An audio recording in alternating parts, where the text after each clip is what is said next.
তিনি কুমিল্লা যেয়ে বলছেন তিনি কুমিল্লায় ভিজিট দিবেন।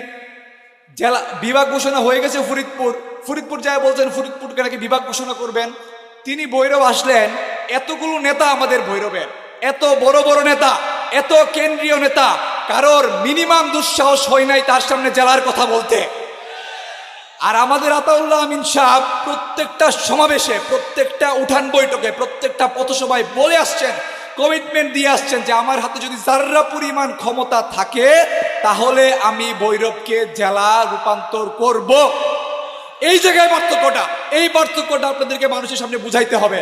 তা আমি বলতে চাই, যারা এখনো মনে করে যে চাঁদাবাজি টেন্ডারবাজি করে মিন্দিপুরের মতো গ্রামকে মাটির সাথে পানির সাথে ধসিয়ে দিয়ে বালুবাজি করে টেন্ডারবাজি করে যারা মনে করেন ক্ষমতায় থাকবে, যারা মনে করে এবং যারা মাঠের আনাচে কানাচে যায় নাই, আমাদের অলিতে গলিতে যায় নাই, মানুষের আকাঙ্ক্ষা যারা বুঝে না, আজাদির আকাঙ্ক্ষা যারা এখনো বুঝে না, তারা যদি মনে করে আগামীতে আবার ক্ষমতায় যাবেন, তারা বুকার স্বর্গে বাস করছেন।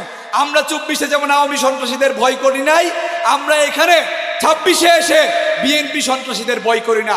উলিতে গুলিতে আমার যুবকেরা, আমার ছেলেরা বুকে লাল পতাকা বেঁধে র্যাবের কামানের সামনে, পুলিশের বেয়নেটের সামনে কিংবা আর্মির ট্যাঙ্কারের সামনে বুক পেতে দিবে, চিৎকার করে বলবে, রক্তে রঞ্জিত হয়ে যাবে, তবুও চিৎকার করে বলবে ইনকিলাব ইনকিলাব ইনকিলাব ইনকিলাব।